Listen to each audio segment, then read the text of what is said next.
ลมหนาวพัดมาอีกแล้วน้องแก้วคงหลงคอยพี่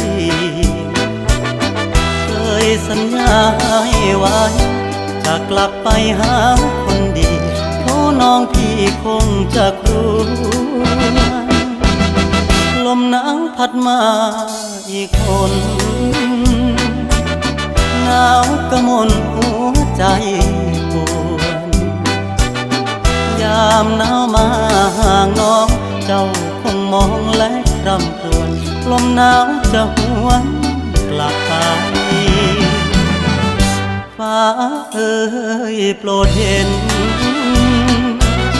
ฟ้าโปรดเป็นพยานให้